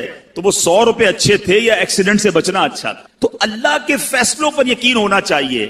احادیث میں انشاءاللہ آگے بیان بھی کروں گا, احادیث بھری ہوئی ہیں, بہت ساری احادیث ہیں کہ صدقہ بری موت کو دور کرتا ہے, صدقہ بلا کو دور کرتا ہے, صدقہ مصیبتوں کو دور کرتا ہے, صدقہ تنگی کو دور کرتا ہے. تو اے میرے میٹھے اسلامی بھائیوں, صدقہ دینے میں دل کی خوشی کے ساتھ اللہ کی راہ میں خرچ کرنا چاہیے. ایک اور واقعہ سنیے کہ کس طرح صدقے سے بلائیں دور ہوتی ہیں. سیدنا اکرمہ رضی اللہ تعالیٰ عنہ فرماتے ہیں کہ ایک ملک کا بادشاہ بہت ظالم اور کنجوس تھا, بڑا ظالم بادشاہ, اور ایسا عجیب و غریب کنجوس کہ اس نے اعلان کر دیا کہ میرے ملک میں اگر کسی نے مسکین یا فقیر کو صدقہ کیا تو اس کے کوئی غریب کی مدد نہ کرے, اگر ایسا کوئی کرے گا تو میں اس کے ہاتھ کاٹ دوں گا. یعنی خود غریب کی مدد بھی نہیں کرنی اور پورے ملک میں بھی کوئی غریب کی مدد نہ کرے. بڑا عجیب و غریب اعلان تھا. اچھا جناب, اب ایک خاتون تھی, لوگ تو خوف سے ڈر گئے تھے, کوئی صدقہ نہیں دے رہا تھا, کوئی خیرات نہیں دے رہا تھا. ایک دن فقیر مجبور ہو کر ایک عورت کے پاس آیا اور کہا مجھے اللہ کے راہ میں کچھ دو, میں بہت بھوکا ہوں, کھانے کے لیے کچھ نہیں. وہ عورت نے بھی بادشاہ کا اعلان سنا ہوا تھا, وہ بھی ڈری ہوئی تھی, اس نے بھی صدقہ دینے سے اس نے سوچا کہ صدقہ دوں گی تو میرے بھی ہاتھ کٹ جائیں گے. لیکن فقیر نے کہا مجھے اللہ عز و جل کی رضا کی خاطر کچھ تو کھانے کو دے دو. وہ التجا کرتا رہا, آخر اس عورت کے دل میں رحم آ گیا. اس عورت نے اس فقیر کو صدقہ دے دیا, کھانے کو دے دیا. اب 2 روٹیاں دی اسے کھانے کو. فقیر روٹیاں لے کر دعائیں دیتا ہوا چلا گیا. بادشاہ کو پتا چل گیا کہ ملک میں ایک ایسی عورت ہے جس نے کسی فقیر کو صدقہ دیا. اس نے اپنے بندے بھیجے اور اس خدا ترس رحم دل عورت کے دونوں ہاتھ کاٹ دیے گئے, اس کے دونوں ہاتھ کٹ گئے. اب میٹھے اسلامی بھائیوں, کچھ عرصے کے بعد بادشاہ نے اپنی والدہ سے کہا کہ مجھے اپنی مملکت کی سب سے حسین لڑکی سے شادی کرنی ہے. اس کی ماں نے جب معلومات کروائی تو پتا چلا پورے ملک میں ایک لڑکی سب سے زیادہ حسین ہے, مگر اس میں ایک خامی یہ ہے کہ اس کے دونوں ہاتھ نہیں ہیں. اس نے بادشاہ سے کہا, بادشاہ نے لڑکی کو دیکھا, اسے پسند آئی, اس سے شادی کر لی اور وہ عورت اب ملکہ بن گئی. جس نے 2 روٹیاں صدقہ کی, ہاتھ کٹ گئے, اب وہ بادشاہ کی زوجہ بن گئی. بڑی زندگی آرام سے گزرنے لگی, مگر ایک اور امتحان اس کی زندگی میں باقی تھا. پھر کیا ہوا کہ کیونکہ اور بھی اس کی بیویاں تھیں بادشاہ کی, نئی نویلی دلہن کے ساتھ بادشاہ بہت وقت گزارتا, بڑی نوازشات کرتا. دوسری جو بیویاں تھیں وہ حسد کرتی تھیں. ایک مرتبہ بادشاہ طویل عرصے کے لیے ملک سے باہر گیا تو بادشاہ کی بیویوں کو اچھا موقع ملا. انہوں نے بادشاہ کو خط میں لکھا کہ تمہارے پیچھے تمہاری جو بیوی ہے, نئی دلہن جو ہے, وہ برے کام کرتی ہے, اس کا کردار اچھا نہیں. بادشاہ نے بغیر کسی تحقیق کے حکم دے دیا کہ میری بیوی کو اٹھایا جائے اور جنگل میں پھینک دیا جائے, محل سے نکال کر جنگل میں پھینک دو. اب وہ عورت جنگل میں پہنچ گئی, بیابان جنگل تھا, اس کا ایک بیٹا بھی ہو گیا تھا بادشاہ سے. اب اتنی دیر میں میرے میٹھے اسلامی بھائیوں, وہ عورت اس جنگل میں نہر میں پانی پینے کے لیے جھکی تو اس کے ہاتھ سے وہ بچہ بھی پانی میں گر گیا. زور زور سے رونے لگی, بچہ بھی پانی میں ہے, دونوں ہاتھ بھی نہیں ہیں. پکارے تو کسے پکارے. اچانک 2 خوبصورت نوجوان آئے. انہوں نے کہا کیوں رو رہی ہیں؟ کہا میرا بچہ پانی میں چلا گیا ہے. اس نے فوراً, اس نوجوان نے آگے جا کر اس بچے کو پانی سے نکالا. کہا اور آپ کو کچھ چاہیے تو بتائیے, کوئی اور آپ کی خواہش ہو تو بتائیے, کچھ اور آپ دعا کرنا چاہیں. تو اس عورت نے کہا کہ میرے ہاتھ مجھے واپس مل جائیں. ان نوجوانوں نے دعا کی, اللہ تعالیٰ نے دونوں ہاتھ بھی اسے واپس کر دیے. اب ان نوجوانوں نے اس عورت کو کہا کہ آپ جانتی ہیں ہم کون ہیں, ہم دونوں کون ہیں؟ تو عورت نے کہا میں تو نہیں جانتی, البتہ یہ معلوم ہے آپ کی برکت سے میرا بچہ بھی مل گیا, میرے ہاتھ بھی واپس آ گئے. وہ دو نوجوان کہتے ہیں ہم تیری وہی 2 روٹیاں ہیں جو تو نے غریب سائل کو دی تھی. صدقہ اللہ کی راہ میں خرچ کرنا کب کہاں کام آتا ہے. اس عورت کو 2 روٹیوں کے بدلے 20 روٹیاں نہیں ملی. حضرت رابعہ بصریہ کو 20 روٹیاں ملی تھی. ہو سکتا ہے کوئی کیلکولیشن کرنے والا کہے یار میں 1000 روپے دوں گا 1 لاکھ روپے مل جائیں گے. نہیں ملے، مگر اس کو ہاتھ واپس مل گئے، بچہ واپس مل گیا. کیا معلوم مجھ پر اور آپ پر کوئی بلا آنے والی ہو، کوئی مصیبت آنے والی ہو، کوئی بیماری آنے والی ہو، اگر اللہ کی راہ میں صدقہ دیں، کسی غریب کی مدد کریں اور اس کے دل سے دعا نکلے اور اللہ کریم ہم سے وہ مصیبت کو ٹال دے. تو اے میرے میٹھے اسلامی بھائیوں، مدری چینل کے ناظرین جو آج کورنگی میں مجھے سن رہے ہیں، بعض اوقات جب صدقہ اور خیرات کی بات آتی ہے تو بعض لوگوں کے ذہنوں میں یہ بات آتی ہے میں تو خود غریب ہوں، میں تو خود پریشان ہوں، میں تو خود نوکری کرتا ہوں، میں تو خود کرائے کے گھر میں رہتا ہوں، ارے میں صدقہ اور خیرات کیسے دوں. یہ غلطی ہے میرے میٹھے اسلامی بھائیوں. یاد رکھیے اللہ تبارک و تعالی کی بارگاہ میں اخلاص دیکھا جاتا ہے. رب کی بارگاہ میں کوانٹٹی نہیں کوالٹی دیکھی جاتی ہے. کوئی لاکھوں صدقہ کرے اخلاص نہیں، اس کے صدقے کا کوئی فائدہ نہیں. کوئی 1 روپیہ صدقہ کرے اور اللہ کی رضا کے لیے اخلاص کے ساتھ کرے، کیا معلوم وہی روپیہ اس کی مغفرت کا ذریعہ بن جائے.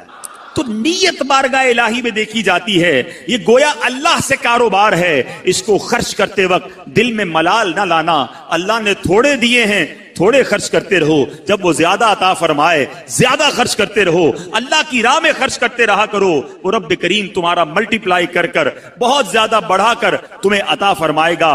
اے میرے میٹھے اسلامی بھائیوں، قرآن مجید فرقان حمید میں صدقہ دینے والے، اللہ کی راہ میں خرچ کرنے والوں کے کیسے کیسے فضائل بیان ہوئے. سبحان اللہ. قرآن صدقہ کرنے والوں کی تعریف اور صدقہ کرنے کی ترغیب دیتے ہوئے کیا ارشاد فرماتا ہے. چنانچہ پارہ 27 سورہ حدید آیت نمبر 18 میں اللہ تبارک و تعالی فرماتا ہے ان المصدقین والمصدقات واقرضوا الله قرضا حسنا يضاعف لهم ولهم اجر کریم. ترجمہ کنز ایمان، بے شک صدقہ دینے والے مرد اور صدقہ دینے والی عورتیں اور وہ جنہوں نے اللہ کو اچھا قرض دیا ان کے دونے ہیں اور ان کے لیے عزت کا ثواب ہے.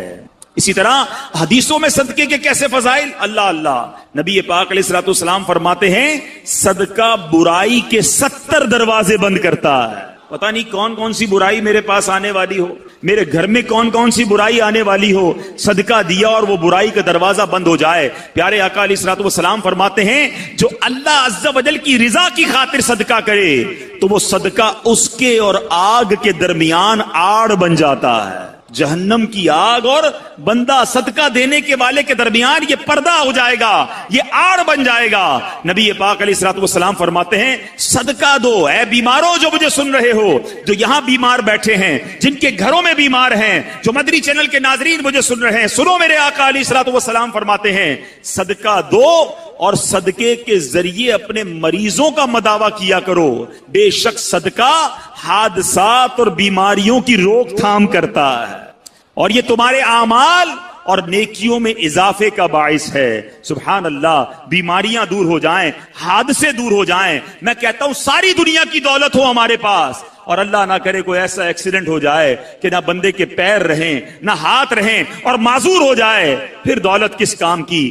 اللہ صحت دے، عافیت دے، حادثات سے بچائے، آفتوں سے بچائے.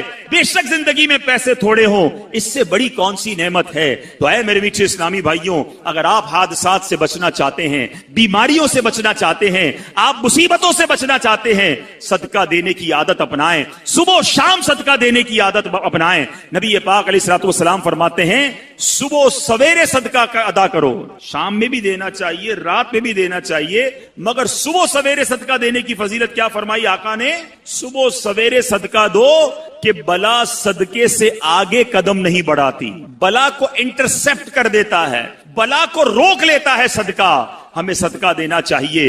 اے میرے میٹھے اسلامی بھائیوں، اب کس طرح آفتیں دور ہوتی ہیں، اس قدر واقعات ہیں کہ ایمان تازہ ہو جاتا ہے. حضرت سیدنا اکرمہ رضی اللہ تعالیٰ عنہ سے فرماتے ہیں نبی پاک علیہ الصلوۃ والسلام نے فرمایا، پیارے آقا کی حدیث، اور یہ حدیث میرے آقا فرماتے کہ ایک عورت کے منہ میں لقمہ تھا، عورت خود کھا رہی تھی، لقمہ تھا، اتنے میں سائل نے آواز لگائی تو اس نے وہ لقمہ سائل کو کھلا دیا, خود کھاتے کھاتے کسی کو کھلا دیا. یہ بھی بات سمجھنے والی ہے.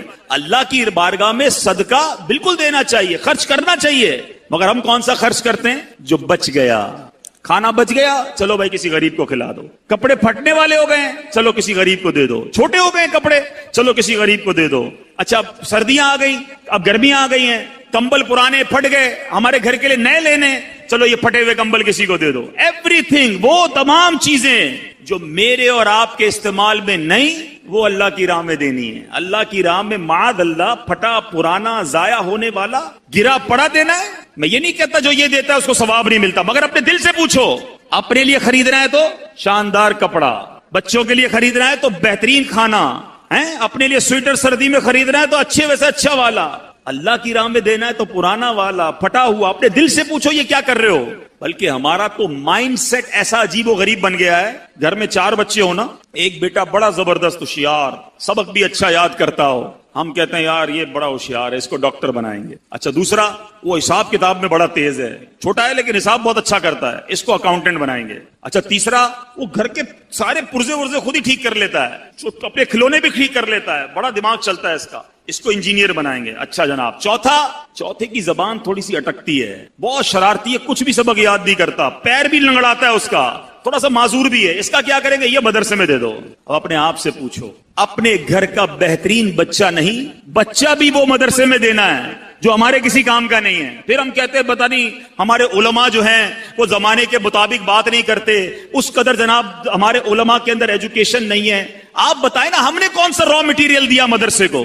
ہم دیتے نا اپنے خاندان کا سب سے ذہین بچہ کہ بناؤ اس کو مفتی, یہ ساری دنیا میں جا کر دین کا ڈنکا بجائے گا. مگر ہم نے اپنا اچھا بچہ اپنے لیے سنبھال کے رکھنا ہے, جس بچے کا کوئی فائدہ نہیں, کوئی کام نہیں, اس کو مدرسے میں ڈال دو. ایسا نہیں ہونا چاہیے. اللہ کی راہ میں خرچ کرنے کی باری آتی ہے تو دل پر بوجھ کیوں ہوتا ہے؟ ارے دیا کس نے مجھے اور آپ کو؟ قرآن پاک کے 4 پارے کی پہلی آیت ہے, لن تنالوا البر حتى تنفقوا مما تحبون. قرآن کہتا ہے تم ہرگز بھلائی کو نہیں پہنچ سکتے جب تک اللہ کی راہ میں اپنی پیاری چیز خرچ نہ کرو.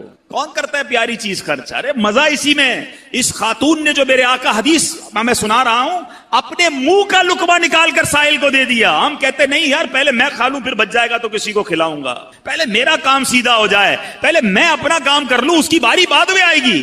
ٹھیک ہے, جیسا دو گے ویسا ملے گا بھائی. اچھا دو گے, دل سے دو گے, اخلاص سے دو گے, اللہ کی رضا کے لیے دو گے, پھر دیکھو رب تمہیں کیا عطا فرماتا.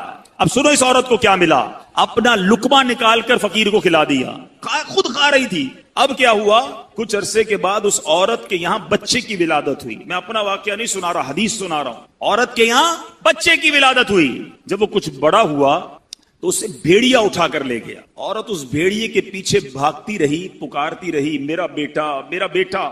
اب اللہ تبارک و تعالیٰ نے ایک فرشتے کو حکم دیا کہ اس بھیڑیے کے پاس جاؤ, اس کے منہ سے اس عورت کا بچہ چھین کر عورت کے حوالے کر دو, اور اس کی ماں سے کہنا اللہ عز و جل نے تم پر سلام بھیجا ہے اور یہ لقمے کے بدلے لقمہ ہو گیا ہے. تم نے اپنے منہ سے لقمہ نکال کر میری راہ میں خرچ کیا تھا, تمہارے بچے کو بھیڑیے کے منہ سے نکال کر اللہ نے واپس عطا فرما دیا. یہ ہے صدقہ. مگر میں دوبارہ عرض کر رہا ہوں, صدقہ دیں خوش دلی کے ساتھ, اچھی نیتوں کے ساتھ. اس میں شیطان اس قدر مردود ہے, ایسا بکار, ایک تو ہم سے نیکی ہونے نہیں دیتا, نیکی ہو جائے تو بچنے نہیں دیتا. اب نیکی ہو گئی نا تو پیٹ میں گڑگڑ. اب بتاؤ کسی کو بھائی میں نے غریب کو 5,000 دیے ہیں, میں نے اس کی بچی کی شادی کرائی ہے, میں نے مسجد میں قالین بچھائے ہیں, آج کل بڑی گرمی تھی جناب, اللہ کا شکر ہے میں نے مسجد میں کولر لگا کر دیا. کیوں بتانا ہے سب کو؟ ذرا صدقہ کیا, اب سب کو بتانا ہے. اعلان کرواتے امام صاحب, اب امام صاحب نہیں ہے ورنہ وہ بتاتے. خاص طور پر پرچی آئے گی کہ فلاں حاجی صاحب کے لیے خاص دعا کریں, مسجد کے لیے 5,000 روپے دیے ہیں, مسجد کے لیے پنکھا لگا کر دیا ہے, مسجد کے لیے کولر لگا کے دیا. کیوں میرا اور آپ کا دل چاہتا ہے کہ میرا خاص اعلان ہونا چاہیے, میرے نام لے کر بتائیں لوگوں کو کہ میں نے یہ خرچہ کیا ہے. اپنے آپ سے پوچھو, یہ اللہ کے لیے خرچ کر رہے ہو یا لوگوں کو بتانے کے لیے کر رہے ہو؟ ضائع کر دیتے ہیں ہم, خرچ کر کے ضائع. اور غلطی کیا کرتے ہیں کہ جو عام غریبوں کی مدد کرتے ہیں ان پر احسان جتاتے ہیں. اتنا سخت جرم ہے, اتنی شدید دل آزاری ہے. میں ایک واقعہ نہیں بھولتا, ایک بزنس مین تھے, ان کے پاس گیا اور ہم گئے تھے دعوت اسلامی کی احتیاط کے لیے. بہت پیسے والا شخص تھا. ہم بیٹھے تھے, چائے لے کر اس کا ایک ملازم آیا. اب یقین کریں اس بندے نے اس ملازم کے سامنے کہا کہ میں نے اس کی بچی کی شادی کروائی ہے, اس کو گھر دلوایا ہے, پوچھیں اس سے. آپ مجھے کہتا پوچھیں اس سے.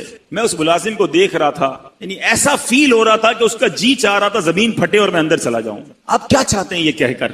اپنے صدقے دے کر کسی کو ذلیل کرنا چاہتے ہیں؟ اپنے بارے میں سوچو نا کہ مجھے کبھی کسی سے مدد لینے کی ضرورت پڑے اور مجھے بعد میں وہ کہے کہ میں نے تمہارے ساتھ 4 آدمیوں کے سامنے کہے تمہارے ساتھ یہ بھلائی کی تھی, تو بندہ کتنا افسردہ ہو کہ یار میں نے اس سے کیا مدد لے لی, یہ تو جب دیکھو مجھے ذلیل کرتا. یہ بہت بڑی غلطی ہے. یہ صدقہ تو گیا, صدقہ تو ضائع ہو گیا. قرآن کہتا ہے اپنے صدقوں کو ضائع مت کرو, الٹا گناہ ہو گیا. آپ نے دل آزاری کی, اسے ذلیل کیا. اللہ اکبر. امہات المومنین حضرت عائشہ صدیقہ رضی اللہ تعالی عنہا, اور ایک اور ہماری امی حضور کا طریقہ سنو, اسلاف کیسے تھے.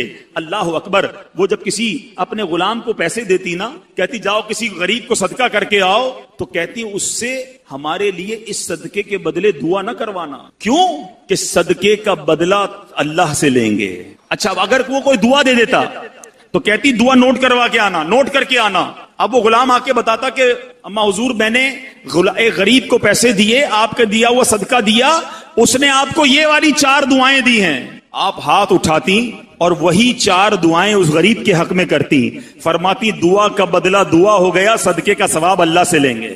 یہ مائنڈ سیٹ کہ ہم کسی سے کیوں مدد چاہیں, ہم کسی سے ریپلائی کیوں چاہیں. ہمارا ایک اور طریقہ کیا ہوتا ہے, اچھا یا تو احسان نہیں جتائیں گے نا, تو صدقہ دے کر کیا کہیں گے. اب جس کو صدقہ دیا نا, یا جس کی مدد کی, گھر بنا دیا, شادی کر دی, قرضہ دے دیا, اب دل میں تمنا ہوگی میں جب بھی جاؤں نا یہ میری عزت کرے, میری رسپیکٹ کرے, مجھے چائے پہ بلائے, میں اس کے گھر جاؤں تو اسپیشل طریقے سے بٹھائے مجھے.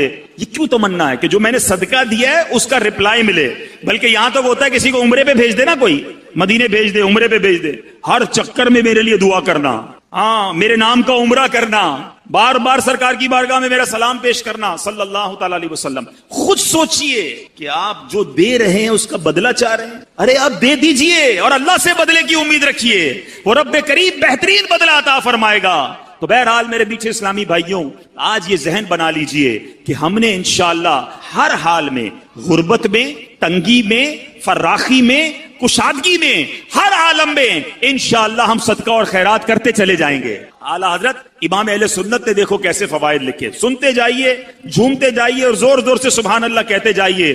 اعلیٰ حضرت فرماتے ہیں صدقہ دینے سے عمریں زیادہ ہوں گی, رزق کی وسعت اور مال میں کثرت ہوگی, اس کی عادت سے کبھی محتاجی نہ ہوگی, خیر و برکتیں پائیں گے, آفتیں بلائیں دور ہوں گی, بری قضا ٹلے گی, 70 دروازے برائی کے بند ہوں گے, 70 قسم کی بلا دور ہوگی, ان کے شہر آباد ہوں گے, شکستہ حالی دور ہوگی, خوف اندیشہ زائل اور اطمینان خاطر حاصل ہوگا, مدد الہی شامل ہو جائے گی, رحمت الہی ان کے لیے واجب ہوگی, ملائکہ ان پر درود بھیجیں گے, رضا الہی کے کام کریں گے, ان کے گناہ بخشے جائیں گے, مغفرت ان کے لیے واجب ہوگی, ان کے گناہوں کی آگ بجھ جائے گی, روزے قیامت دوزخ سے امان میں رہیں گے, آتش دوزخ ان پر حرام ہوگی, اور اللہ نے چاہا تو نبی پاک کی نالین کے صدقے سب سے پہلے داخل جنت ہوگا. پھر کیوں نہ صدقہ و خیرات کریں, پھر کیوں نہ اللہ کی راہ میں خرچ کریں. ارے دیا بھی رب نے ہے, میرے اور آپ کے پاس تو کچھ بھی نہیں نا اپنا, کس نے دیا ہمیں؟ اللہ نے دیا, اللہ نے دیا, اسی کی راہ میں خرچ کریں, پھر وہ انعام بھی دے, ملٹیپلائی کر کے عطا بھی کرے, پھر بھی ہم کنجوسی کریں. ایسا نہیں کرنا چاہیے. اور جو بانٹنے والا, پہلے ایک تعریف آج سمجھ لیں, 4 قسم کے لوگ ہوتے ہیں. ایک ہوتا ہے جواد, جس کی عادت ہوتی ہے جھوٹ. ایک ہوتا ہے سخی, جواد کے بعد آتا ہے سخی. پھر کنجوس, جس کو عربی میں بخیل کہتے ہیں. اور ایک اس سے بھی نیچے کا درجہ ہے جس کو کہتے ہیں شوہ. ٹھیک ہے, اب ان چاروں کی تعریف سمجھ لیں. جواد کون ہوتا ہے؟ جواد وہ ہوتا ہے جو اپنی ذات پر خرچ نہ کرے, دوسروں پر خرچ کرتا رہے. اور ہمارے آقا جواد ہیں. نبی پاک اعلیٰ حضرت لکھتے ہیں نا, واہ کیا جود و کرم ہے شہ بطحا تیرا, نہیں سنتا ہی نہیں مانگنے والا تیرا. آقا بانٹتے بانٹتے بانٹتے, یہاں تک روایتوں میں لکھا کہ نبی پاک کے پاس کوئی ظاہری نعمت ہوتی, صحابہ آتے, نبی پاک بانٹتے رہتے. اب ظاہری نعمت ختم ہو گئی, اب کوئی سائل آ جاتا, آقا یہ نہ فرماتے میرے پاس ختم ہو گیا ہے، نہیں ہے، فرماتے جاؤ فلاں دکان سے میرے نام سے خرید لو، اس کو رقم میں ادا کر دوں گا۔ جواد نہیں، سنتا ہی نہیں مانگنے والا تیرا، اس وصف تک تو شاید ہم نہ پہنچ سکیں۔ اب آتے ہیں سخی۔ سخی کیا ہے؟ سخی کی تعریف یہ ہے جو اپنی ذات پر بھی خرچ کرے اور دوسروں پر بھی خرچ کرے، یہ بندے کو بننا چاہیے، سخی ہونا چاہیے۔ پھر آتے ہیں بخیل، کنجوس۔ کنجوس یہ جو اپنی ذات پر خرچ کرے، کسی اور پر خرچ نہ کرے، بس میں اپنا ہی کروں گا، کسی اور کا نہیں، زکوٰۃ بھی نہ دے، پورے صدقے بھی ادا نہ کرے، یہ ہے بخیل۔ اور چوتھا اس سے بھی گیا گزرا، وہ کون ہے؟ شح، عربی میں کہتے ہیں وہ شخص ہے، انگریزی میں اسے کہتے ہیں سٹنجی، مجھے اردو کا لفظ نہیں مل رہا، مکھی چوس کہہ لیں اس کو، واللہ عالم۔ وہ شخص ہے جو نہ اپنی ذات پہ خرچ کرے نہ کسی اور پر خرچ کرے۔ ایسے بھی ہوتے ہیں، خود بھی فقیر، اتنا پیسہ ہے، اپنے اوپر بھی خرچ نہیں کرنا، کپڑے بھی نہیں سلوانے، کھانے بھی نہیں پکانے، بچوں کو بھی نہیں دینا، باہر بھی نہیں دینا۔ ایسے لوگوں کے تو پھر بچے بھی انتظار کرتے ہیں کہ کب ابا جائیں گے دنیا سے تو پھر ہماری باری آئے گی۔ تو اللہ ہمیں بخیل اور شو ہونے سے بچائے، سخاوت کی نعمت عطا فرمائے۔ اب حدیث سناتا ہوں، یہ دونوں تعریفیں کیوں بیان کی؟ حدیث پاک سنیں گے تو آپ کو سمجھ آئے گا کہ سخاوت اللہ کو کتنا پسند ہے اور سخی اللہ کو کتنا پسند ہے۔ ان ابی ہریرہ قال قال رسول اللہ صلی اللہ علیہ وسلم السخی قریب من اللہ قریب من الجنہ قریب من الناس بعید من النار۔ سخی جو ہے وہ تین چیزوں کے قریب، ایک سے دور ہوتا ہے۔ آقا فرماتے ہیں سخی اللہ کے قریب ہوتا ہے، سخی جنت کے قریب ہوتا ہے، سخی لوگوں کے قریب ہوتا ہے، ہاں ایک چیز سے دور ہوتا ہے۔ نبی پاک فرماتے ہیں بعید من النار، وہ دوزخ سے دور ہوتا ہے نا خوش نصیب۔ اب اسی حدیث کا اگلا حصہ سنو، آقا فرماتے ہیں والبخیل بعید من اللہ، اللہ سے دور، بعید من الجنہ، جنت سے بھی دور، بعید من الناس، وہ لوگوں سے بھی دور ہوتا ہے، قریب من النار، وہ جہنم کے قریب ہوتا ہے۔ اب غور کیجئے کیا بننا ہے، سخی یا بخیل، کنجوس؟ آگے میرے آقا فرمائے جاہل ہو اور سخی ہو وہ اللہ کی بارگاہ میں مقبول ہے، افضل ہے، کس سے؟ کہ سخی ہو، کنجوس ہو مگر عابد ہو، عبادت گزار ہے، ایک طرف جاہل ہے مگر وہ جاہل سخی ہے، عبادت گزار کنجوس ہے، وہ اللہ کو پسند نہیں ہے، سخی ہے مگر جاہل ہے، وہ اس کی نسبت اللہ کی بارگاہ میں افضل ہے۔ تو اے میرے میٹھے اسلامی بھائیوں، سخاوت کا وصف اپنے اندر رکھیے۔ ایک بڑی پیاری بات، کسی عالم سے پوچھا گیا کہ یہ بتائیے کہ سخاوت بہتر ہے یا شجاعت؟ بڑا خوبصورت سوال ہے۔ سخاوت تو سمجھ گئے نا، اللہ کی راہ میں خرچ کرنا، اپنی شجاعت کس کو کہتے ہیں؟ بہادری، بڑا بندہ طاقتور ہو، بہادر ہو۔ سوال کیا گیا سخاوت بہتر ہے یا شجاعت، میں بہادر بنوں یا سخی بنوں؟ بڑی کمال کا جواب دیا، کہتے ہیں اللہ جسے سخاوت دینا اسے شجاعت کی ضرورت ہی نہیں ہوتی ہے کہ لوگ خود بخود سخی کے سامنے چت ہو جاتے ہیں، سخی کے پیار کرنے والے بن جاتے ہیں، اس کی مدد کرنے، اس کو لڑائی کی ضرورت ہی نہیں پڑتی، اس کو طاقت کی ضرورت ہی نہیں پڑتی، اس کی سخاوت ہی اس کے کام بنا دیتی ہے۔ تو اے میرے میٹھے اسلامی بھائیوں، اپنے اندر یہ وصف پیدا کریں۔ ایک بہت خوبصورت حدیث پاک، بہت زبردست ہم سب کے لیے لیسن ہے۔ بانٹتے وقت کبھی بھی دل میں یہ خیال آئے نا کہ یار یہ کہہ تو ٹھیک رہے ہیں، بانٹنا چاہیے، لیکن میرے پاس اگر 10,000 ہیں، میں 2,000 دے دوں گا تو 8 ہی رہ گئے نا، کم ہی تو ہو گئے۔ یہ کہہ رہے ہیں بڑھ رہے ہیں، کم بڑھ کہاں رہے ہیں، کم ہو رہے ہیں۔ اب میں جتنے بھی دیتا جا رہا ہوں میرے تو جیب سے بھی کم ہو رہے ہیں، اکاؤنٹ سے بھی کم ہو رہے ہیں، اور مولانا صاحب کہہ رہے ہیں بڑھ جائیں ہیں۔ آپ سنو میرے آقا کی حدیث پاک، سبحان اللہ۔ ان عائشہ رضی اللہ تعالی عنہا انہم ذبحوا شاۃ، بی بی عائشہ فرماتی ہیں کہ اہل بیت نے بکری ذبح کی، فقال النبی صلی اللہ علیہ وسلم ما بقی منہا، آقا علیہ الصلوۃ والسلام نے فرمایا اس میں اس بکری میں سے کیا بچا؟ اہل بیت نے بکری ذبح کی، تقسیم کی، آقا نے پوچھا ما بقی منہا، اس میں کیا بچا؟ قالت ما بقی منہا الا کتفها، کہتی حضور کاندھے کے سوا کچھ نہیں بچا ہے، سب بانٹ دیا، بکری کا کندھا بچ گیا ہے۔ اللہ اکبر۔ نبی پاک فرماتے ہیں بقی کلھا غیر کتفها، آقا فرماتے ہیں اے عائشہ کندھے کے سوا سب بچ گیا ہے۔ تھوڑی دیر بعد سمجھ آئے گی بات، مگر کمال کی بات کی ہے میرے آقا نے، سمجھ آئی بات؟ کاندھے کے سوا کچھ نہیں بچا، بی بی عائشہ نے کہا۔ نبی پاک فرماتے ہیں اے عائشہ کاندھے کے سوا سب بچ گیا ہے، یعنی جو بٹ گیا ہے وہ بچ گیا ہے، جتنا باٹا ہے وہی جمع ہو گیا آخرت کے اکاؤنٹ میں۔ تو ایک بات ذہن میں رکھو کہ آج میں اور آپ جو خرچ کر رہے ہیں، جو اللہ کی راہ میں دے رہے ہیں، وہ ہم سب کے آخرت کے اکاؤنٹ میں جمع ہو رہا ہے، وہ ہم سب کو انشاءاللہ وہاں جا کر ملے گا۔ اے میرے میٹھے اسلامی بھائیوں، صدقہ کس طرح ہمارے جو ہے وہ مال کو بڑھاتا ہے۔ بہت خوبصورت بات مفتی احمد یار خان فرماتے ہیں، زکات دینے والے کی زکات ہر سال بڑھتی رہتی ہے۔ تجربہ ہے کہ کسان جو بیج کھیت میں پھینک کر آتا، اب دیکھیں نا، کسان اگر پوری بوری بیج کی لے کر جائے، کھیت میں پھینک کر آ جائے، آپ کہیں یار کیسا جاہل تھا، پوری بوری خالی کر کے آ گیا۔ لیکن عقل مند کیا کہے گا، آج بوری خالی کی ہے، کچھ دنوں کے بعد ٹرک بھر کر واپس آئے گا۔ اسی طرح گھر کی جو ہے وہ مال سے جو صدقہ نکالتے ہیں، کنویں کا پانی آپ نے دیکھا ہوگا، جتنا کنویں سے پانی نکالے وہ بھرتا ہی رہتا ہے، وہ بھرتا ہی رہتا ہے، کنواں خالی نہیں ہوتا۔ تو اللہ کی راہ میں خرچ کرنے والا یقین رکھے کہ انشاءاللہ مال میں بھی برکت ہوگی اور آخرت کے اکاؤنٹ میں بھی جمع ہو جائے گا۔ تو بہرحال میرے میٹھے اسلامی بھائیوں، باتیں تو بہت ساری ہیں، لیکن آج ہم سب یہ نیت کرتے ہیں اب اللہ تبارک و تعالیٰ کی راہ میں دل کھول کر خرچ کریں گے انشاءاللہ۔ اچھا، خرچ کرنے کی جب بھی باری آئے، چاہے صدقہ ہو چاہے زکوٰۃ ہو، سب سے پہلے اپنے غریب مستحق رشتہ داروں کو دیکھیے، یہ سب سے پہلے دیکھنا۔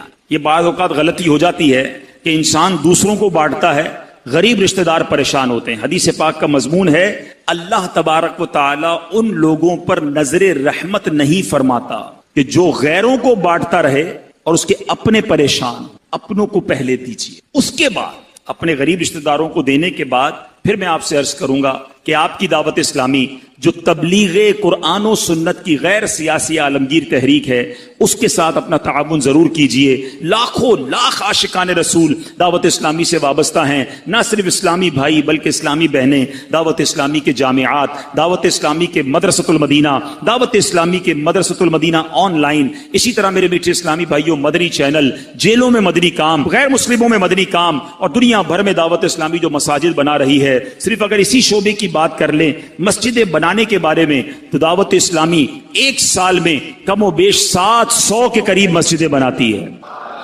365 اگر سال کے دن ہیں تو گویا روزانہ کم و بیش 2 مسجدیں ایوریج دعوت اسلامی دنیا بھر میں بنا رہی ہے۔ تو کیوں نہ اس عظیم و شان تحریک کے ساتھ دیا جائے۔ تو نیت کریں انشاءاللہ اپنی زکوٰۃ، اپنے صدقات، اپنا فطرہ، اپنے عطیات میں اپنی دعوت اسلامی کا بھرپور ساتھ دیں گے۔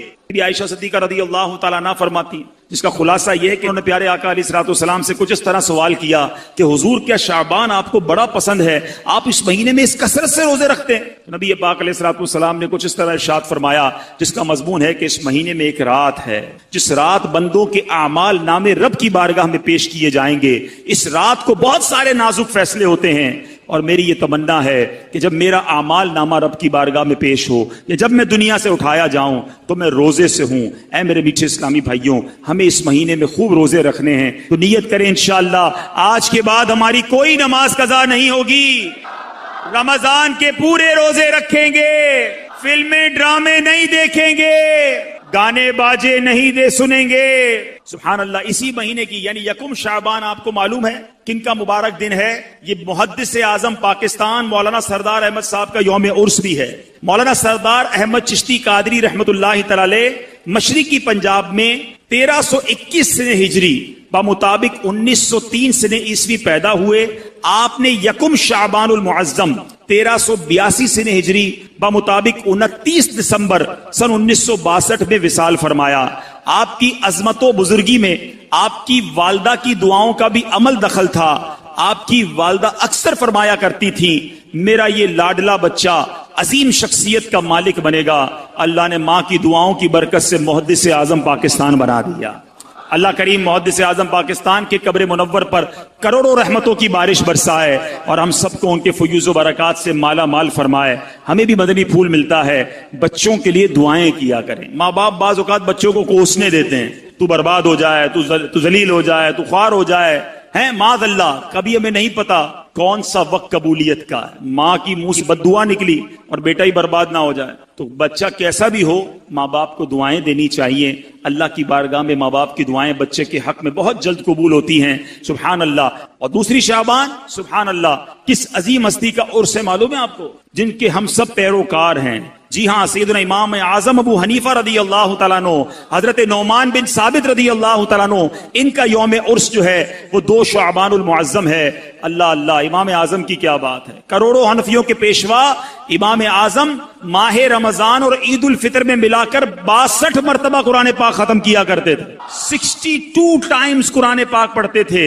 اب ذرا سوچو، عشاء کے وضو سے کئی سال تک فجر ادا کرتے رہے، رات بھر ان کی عبادت میں گزرتی۔ اب ہم سوچیں کہ ہمارا کیا حال